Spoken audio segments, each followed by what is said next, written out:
Hello everyone, Namadan Gauri and hello my dear MGs. Zombie virus. ஒரு 3 நாளா பாத்தீங்கன்னா என்னோட இன்ஸ்டாகிராம் DM ஃபுல்லா மதனே விஷயம் தெரியுமான்னு வடிவேலு காமெடி மாதிரி எல்லாருமே வந்து இந்த ஜாம்பி வைரஸை வந்து எனக்கு கண்டமானிக்கு சென்ட் பண்ணிட்டு இருந்தாங்க.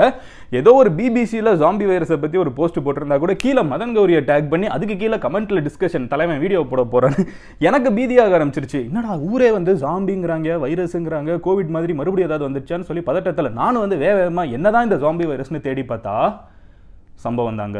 ஆனால் கோவிட் அளவுக்கு பெரிய சம்பவம், பதட்டப்படுற சம்பவம் கிடையாது. வருங்காலத்தில் வரப்போகிற சம்பவத்தை இப்போமே வந்து நம்மளோட சயின்டிஸ்ட் வந்து ப்ரெடிக்ட் பண்ணி சொல்லியிருக்காங்கன்னு கூட சொல்லலாம். என்ன மேட்டர் அப்படின்னு பார்த்தீங்கன்னா 1 இல்லை 2 இல்லை, கிட்டத்தட்ட 48,500 இயர்ஸ்க்கு முன்னாடி, அதாவது எப்படி 48,500 வருடங்களுக்கு முன்னாடி இருந்த ஒரு பர்டிகுலர் வைரஸை ரஷ்யாவில் இப்போ மறுபடியும் ரிவைவ் பண்ணியிருக்காங்க. அதை ரிவைவ் பண்ணதுக்கப்புறம் இந்த வைரஸ் வந்து இப்போ இருக்கிற உயிரினங்கள் சில இதை வந்து பாதிக்கக்கூடிய பொட்டன்ஷியல் இருக்குது அப்படிங்கிற ஒரு விஷயத்தையும் கண்டுபிடிச்சிருக்காங்க. இதை கண்டுபிடிச்சிட்டு என்ன சொல்கிறாங்கன்னு பார்த்தீங்கன்னா, இப்போது இந்த மாதிரி 13 வைரஸை கண்டுபிடிச்சிருக்கோம். 1 இல்லை 2 இல்லை, 13 வைரஸ் இந்த மாதிரி பண்டோரா வைரஸஸ்னு பேர் வச்சுருக்காங்க. இந்த 13 வைரஸ் மாதிரி வந்து இன்னும் நிறைய வைரஸ் வந்து தூங்கிட்டு இருக்குது. எர்த்தில் குளோபல் வார்மிங் அதிகமாக இந்த மாதிரி வைரஸ் நிறைய வரப்போகுது. உலகத்தில் ஸ்ப்ரெட் ஆகுறதுக்கான வாய்ப்புகள் ரொம்ப அதிகமாக இருக்குதுன்னு சொல்லியிருக்காங்க. உங்களுக்கு கேட்குறதுக்கு கொஞ்சம் ஆச்சரியமாக இருக்கும். மதுனை என்ன மதுனை திடீர்னு 48,500 வருஷம் 48,500 இயர்ஸுங்கிற ரஷ்யாவில் கண்டுபிடிச்சிருக்காங்கிற, அதுக்கப்புறம் வந்து உலகம் ஃபுல்லாக ஸ்ப்ரெட் ஆக வாய்ப்பு இருக்குங்கிற தெளிவாக சொல்லு மதுனை, என்ன தான் நடந்துச்சுன்னு கேட்டிங்கன்னா வாங்க ஆரம்பத்திலிருந்தே ஆரம்பிப்போம். ஸோ பெர்மாஃப்ரோஸ்ட் அப்படின்னு சொல்லப்படுற ஒரு பர்டிகுலர் விதமான மண் இருக்குது. இது எங்கே காணப்படும் அப்படின்னு பார்த்தீங்கன்னா, நல்ல பனி இருக்கிற பகுதிகள் இருக்குல்ல. இப்போ ரஷ்யான்னு சொன்னாலே நம்ம எல்லாருக்குமே வந்து சைபீரியா அப்படிங்கிற ஒரு பகுதி தெரியும். சர்பியா கிடையாது, அது நம்ம போயிட்டு வந்த கண்ட்ரி. சைபீரியாங்கிறது ரஷ்யாவோட நார்தன் மோஸ்ட் இடத்துல இருக்கிற ஒரு பர்டிகுலர் பகுதி. ஓகேவா, மிகப்பெரிய இடம். இதை வந்து ஒரு ஃப்ரோசன் டெசர்ட் அப்படின்னே சொல்லுவாங்க. ஸோ மைல் கணக்கில், கிலோமீட்டர் கணக்கில் வந்து கண்ணு கெட்டின தூரத்துக்கு வெறுமன ஐஸ் கட்டி மட்டும் இருக்கும், உறைஞ்சு போயிருக்கும். மண்ணே நீங்கள் பார்க்க முடியாது, கம்ப்ளீட்டாக பனி மட்டும் இருக்கிற ஒரு பர்டிகுலர் இடம் தான் வந்து இந்த சைபீரியா பகுதி ரஷ்யாவில் இருக்குது. இது வந்து நார்தன் ஹெமிஸ்பியரில் இருக்குது. நம்ம எல்லாருக்குமே உலக உருண்டையில் வந்து நார்தன் மோஸ்ட் இடமும் சரி, சதர்ன் மோஸ்ட் இடமும் சரி கம்ப்ளீட்டாக பனியாக இருக்குன்னு தெரியும். கரெக்டாக இதில் நார்தன் மோஸ்ட் இடத்துக்கிட்ட இருக்கிற ஒரு பர்டிகுலர் பகுதி தான் சைபீரியா. இந்த இடத்துல நீங்கள் பார்த்தீங்கன்னா நான் சொன்ன மாதிரி கம்ப்ளீட்டாக பனி தான் வந்து மூடி இருக்கும். நீங்கள் மண்ணே பார்க்க முடியாது. உலகத்தில் எல்லா இடத்துலையுமே வந்து லேண்ட் இருக்குது. கரெக்டாக லேண்டுக்கு மேலே கடலில் தண்ணி இருக்குது, லேண்டில் நம்ம இருக்கோம். இன்னும் பனி இருக்கிற பகுதிகளில் வந்து பனி மேலே படர்ந்துருக்குது. பட் எல்லா இடத்துலையும் கீழே லேண்ட் இருக்குது, மண் இருக்குது. இதுதான் உலகம் ஃபுல்லாக இருக்கிற நீதி. அதே மாதிரி இந்த பனிக்கு கீழே வந்து கொஞ்சம் மண் இருக்குது.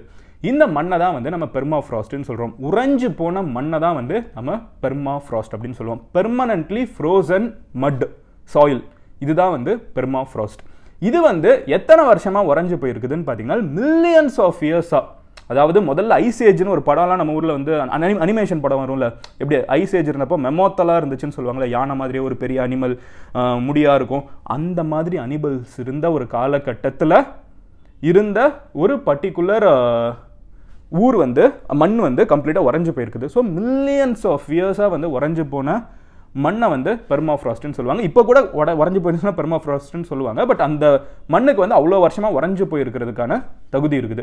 நம்ம சிட்டிசன் படத்தில் காமிப்பாங்கல்ல, கடல் தண்ணி இருக்கிறதுனால இந்த உடல்லாம் வந்து கெட்டு போகலன்னு சொல்கிற மாதிரி உறைஞ்சு போன எந்த விஷயமும் கெட்டு போகாது. கரெக்டாக. ஸோ இப்போ என்ன மேட்டர்னு பார்த்தீங்கன்னா, ரஷ்யாவில் சைபீரியாவில் இருக்கிற இந்த ஒரு பர்டிகுலர் பகுதியில் வந்து பெர்மாஃப்ராஸ்ட்டை வந்து கொஞ்சம் நாளாக என்ன ஆகுதுன்னு பார்த்தீங்கன்னா, இந்த சைபீரியா நார்தன் ஹெமிஸ்பியரில் வந்து நம்ம எர்த்தை வந்து இப்போ ரீசெண்டாக அதிகமாக ஹீட் பண்ணிட்டு இருக்கோம். நிறைய வண்டி ஓட்டுறோம், எலக்ட்ரிசிட்டி நிறைய கன்சியூம் பண்ணுறோம், பவர் பிளான்ட் நிறைய வர ஆரம்பிச்சிருச்சு. ஸோ பேசிக்காக எர்த்தை நம்ம ஹீட் ஆகிட்டு இருக்கோம். இதுக்கு முன்னாடி இருந்த மனிதர்கள் ஹீட் ஆக்காத அளவுக்கு, வரலாறு காணாத அளவுக்கு நம்ம எர்த்தை ஹீட் பண்ணிட்டு இருக்கோம். ஸோ எர்த்தில் இருக்கிற பனி வந்து உருகிட்டு இருக்குது. ஒன்றுமேல ஐஸ்கிரீம் எடுத்து ரொம்ப நேரம் சூடாக வச்சிங்கன்னா நான் உருகும்ல, அந்த மாதிரி நம்மளோட எர்த்தில் நார்தன் ஹெமிஸ்பியரில் இருக்கிற பனிகள் உருகுது. ஸோ இந்த பெர்மாஃப்ராஸ்ட்டுங்கிறது வந்து பல மில்லியன் வருஷமாக இல்லை பல 1000 வருஷமாக வந்து உறைஞ்சு போனது வந்து முதல் முறையாக சூரிய வெளிச்சத்துக்கு எக்ஸ்போஸ் ஆகுது. இப்படி சூரிய வெளிச்சத்துக்கு எக்ஸ்போஸ் ஆகுறப்போ சயின்டிஸ்ட் என்ன நினைக்கிறாங்கன்னா, இந்த வைரஸ்லாம் ஏதாவது இதுக்குள்ளே இருக்குமா? வைரஸ்க்கு வந்து சாவு அப்படிங்கிற ஒரு விஷயம் ஜென்ரலாக கிடையாது.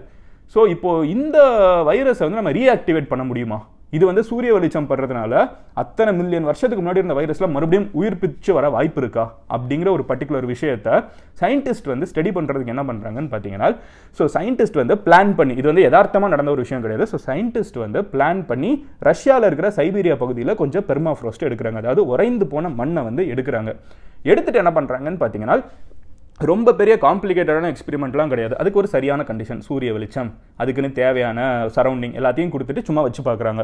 கொஞ்ச நேரம் கழிச்சு மைக்ரோஸ்கோப்பில் பார்த்தீங்கன்னா அதில் 48,500 வருஷத்துக்கு முன்னாடி 48,500 இயர்ஸ்க்கு முன்னாடி உறைந்து போன ஒரு வைரஸ் வந்து இத்தனை 1000 வருஷம் கழிச்சு 48,500ங்கிறது வந்து ஒரு கம்பேரிசன் சொல்லணும்னா ஜீசஸ் 2000 வருஷத்துக்கு முன்னாடி வாழ்ந்திருக்காரு. 48,500ங்கிறது எங்கன்னு யோசிச்சு பாருங்க. கீழடியில் மனிதர்கள் வந்து 2600 இயர்ஸ்க்கு முன்னாடி இருந்திருக்காங்க. ஈஜிப்ட்ல 5000 வருஷத்துக்கு முன்னாடி பிரமிட் கட்டியிருக்காங்க. ஸோ இன் கம்பேரிசன் நீங்க யோசிச்சு பாருங்க, எவ்வளோ 48,500 இயர்ஸ், அத்தனை வருஷத்துக்கு முன்னாடி, அத்தனை 1000 வருஷத்துக்கு முன்னாடி என்ன நடக்குதுன்னு பார்த்தீங்கன்னா, இருந்த ஒரு வைரஸ் வந்து 2022ல இப்போ மறுபடியும் ரீஆக்டிவேட் ஆகுது. சரியான கண்டிஷன், சூரிய வெளிச்சம்லாம் இருக்கிறப்போ அதெல்லாம் உறைஞ்சு போயிருக்குது, இப்போ மறுபடியும் ரீஆக்டிவேட் ஆகுது. ரீஆக்டிவேட் ஆனது மட்டும் இல்லாமல் இது வந்து சயின்டிஸ்ட் வந்து தெளிவான வைரஸ் தான் எடுத்து ரீஆக்டிவேட் ஆகுதா இல்லையான்னு செக் பண்றாங்க. ஸோ மற்ற மைக்ரோப்ஸ் இருக்குல்ல, ஒரு செல் உயிரினம், 2 செல் உயிரினம், அந்த மாதிரி இருக்கிற உயிரினங்களை இதால பாதிக்கவும் முடியுது. இந்த வைரஸ்னால மல்டிப்ளையும் ஆக முடியுது, அதாவது பெருக்கவும் முடியுது. மற்ற குட்டி குட்டி உயிரினங்களை பாதிக்கவும் முடியுது. அப்போ இந்த வைரஸோட பொட்டன்ஷியல் என்னன்னு யோசிச்சு பாருங்க. 48,500 வருஷத்துக்கு முன்னாடி உலகம் வந்து எவ்வளவு கொடூரமான ஒரு இடமா இருந்திருக்கணும். ஏன்னா ஒரு மெமோத் வாழ்ந்துருக்குதுங்க, ஒரு யானைனால வாழ முடியாத ஒரு உலகம் அது. மெமோத் அவ்வளவு திக்கான ஸ்கின் இருக்கிற ஒரு மெமோத் வந்து திடீர்னு இன்னைக்கு இடத்துல விட்டீங்கன்னா அது எவ்வளவு ஒரு ஃபெரோஷியஸான அனிமலா இருக்கும். பொட்டன்ஷியல் இஸ் எக்ஸ்ட்ரீம், கரெக்டா? ஸோ அந்த மாதிரி வந்து இந்த வைரஸை உயிர் தள்ள முடியுது அப்படின்னு பார்க்குறாங்க. இதில் ஓல்டஸ்ட் வந்து 48,500, இந்த மாதிரி ஒரு 13 வைரஸ் வந்து உயிர் தள்ள முடியுது அப்படிங்கிறத ஸ்டடி பண்ணி பப்ளிஷ் பண்ணியிருக்காங்க. இந்த ஸ்டடியோட முக்கியத்துவம் 2 இருக்குது. முதல் விஷயம் என்ன அப்படின்னு பார்த்தீங்கன்னா, இப்போ இந்த வைரஸ்னால வந்து மனிதர்களை பாதிக்க முடியாது. இது வந்து பேசிக்காக ஒரு ஜாம்பினா என்ன, செத்தது மறுபடியும் உயிரோட வர்றது தானே, அதுதானே ஜாம்பி. இப்போ இந்த வைரஸே வந்து ஜாம்பி, இதை கடிக்கிறதுனால மனுஷன் ஜாம்பி ஆக மாட்டான். இந்த வைரஸோட பிஹேவியரே வந்து ஒரு ஜாம்பி மாதிரி இருக்குது. 48,500 வருஷம் கழிச்சு அந்த வைரஸ் மறுபடியும் ரீஆக்டிவேட் ஆகுதுன்னா அது என்ன மாதிரி ஒரு வைரஸ்? சந்திரமுகி பேய் கதெல்லாம் கேட்குறப்ப நம்மளுக்கு எப்படி இருக்குது யோசிச்சு பாருங்க. 48,500 வருஷத்துக்கு முன்னாடி ஒரு வைரஸ் ரீஆக்டிவேட் ஆச்சுன்னா எப்படி இருக்கும்? ஸோ அந்த ஜாம்பி வைரஸஸ் அப்படின்னு இது அதனால சொல்றாங்க. இன்ஃபேக்ட் இந்த செட் ஆஃப் வைரஸஸ்க்கு வந்து பண்டோரா வைரஸ்னு கூட சொல்றாங்க. முதல்ல வந்து கிரீக் மித்தாலஜி படி இருந்த பெண்ணோட பேர் வந்து பெண்டோரா. ஸோ ஆதி காலம் அந்த மாதிரி. ஸோ இந்த மாதிரி வைரஸஸ்லாம் நம்மளால ரீஆக்டிவேட் பண்ண முடியுது. இதே சயின்டிஸ்ட் கேங் வந்து இதுக்கு முன்னாடி ஒரு 28,000 இயர்ஸ் ஓல்டான ஒரு புழுவை வந்து உயிர்ப்பிச்சாங்க. மறுபடியும் அது வந்து ரீஆக்டிவேட் ஆயிருக்குது. ஒரு 30,000 வருஷத்துக்கு முன்னாடி இருந்த வைரஸ் வந்து ரீஆக்டிவேட் பண்ணியிருக்காங்க. ஸோ பேசிக்காக அவங்க என்ன சொல்ல வராங்கன்னு பார்த்தீங்கன்னா, நம்ம பாட்டுக்கு எர்த்தை ஹீட் ஆக்கிட்டு இருக்கோம், எல்லாம் இஷ்டத்துக்கு வாழ்ந்துட்டு இருக்கோம், கரெக்டா?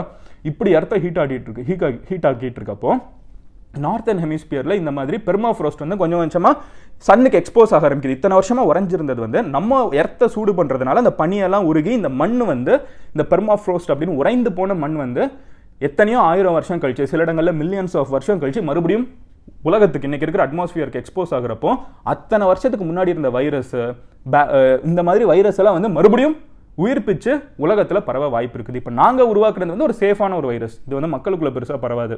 ஆனால் மக்களுக்குள்ள பரவக்கூடிய ஒரு வைரஸ் வந்துச்சுன்னா என்ன ஆகும் அப்படிங்கிறதான் கேள்வி. 2016ல் ஒரு பொண்ணு வந்து ரஷ்யாவில் இறந்து போகிறாங்க. அவங்க எப்படி இறந்து போனாங்கன்னு பார்த்தீங்கன்னா, ஆந்த்ராக்ஸ் அப்படிங்கிற ஒரு நோயினால. என்ன ஆந்த்ராக்ஸ் எப்படி ரஷ்யாலன்னு கேட்டிங்கன்னா, ஒரு டீருக்கு வந்து ஆந்த்ராக்ஸ் இருந்திருக்கு. அந்த ஆந்த்ராக்ஸ் இருக்கிற டீர் வந்து, ரெயின்டீர் வந்து பனியில் உறைஞ்சு போயிருக்குது.